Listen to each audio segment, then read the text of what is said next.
aniga waxaa la yiraahdaa sheekh suufiga la yiraahdaa waxaan ku noolahay maaragtay culimada bii baan kamid ahay khaasatan culimada albayaan baan kamid ahay xagga magaalada bii waxaan kamid ahay gudida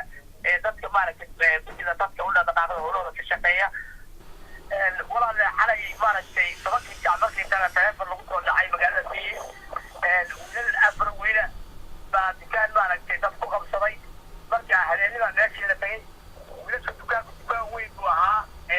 maaragtay guriguna fiican ayaana qayb dabaq ahaan oo korka ku yaalay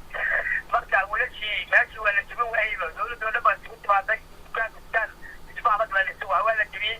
haddii la jebiyeyna wiilashii afar tahay oo dhintay baa loogu tegey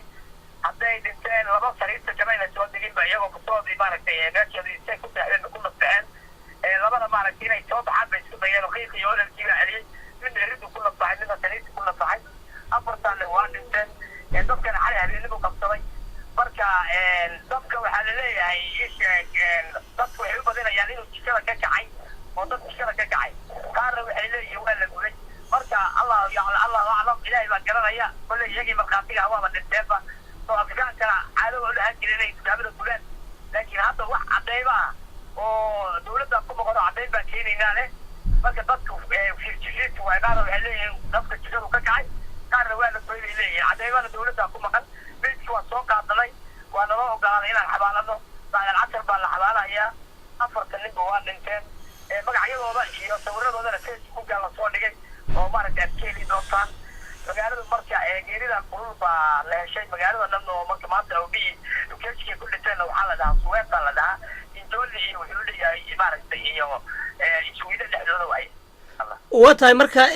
dowladdu wax baaritaan ah oo ay samaysay oo si hordhacay u sheegtay sababta dabkani oo u dhashay in uu yahay dab ka kacay guriga iyo mid si kas ah loo gubay miyay sheegtay mase weli baaritaan baa socdo dowladda qoladii faayaha ee dadka dhiban jirtay iyo booliskii iyo xaafadii oo dhan waa isku yimaadeen marka dowladda weli baaritaan baa socday leeyihiin laakiin dadkii soomaalida meesha tegey boqolkiiba 70 boqolkiiba 50 waxay leeyihiin maaragtay dabku jikada ayuu ka kacay boqolkiiba 70 boqolkiiba 80 jikadu dabka ka kacay ayay leeyihiin laakiin adigu dad qaarna waxay leeyihiin arrintaasi maaragtay laba hubo oo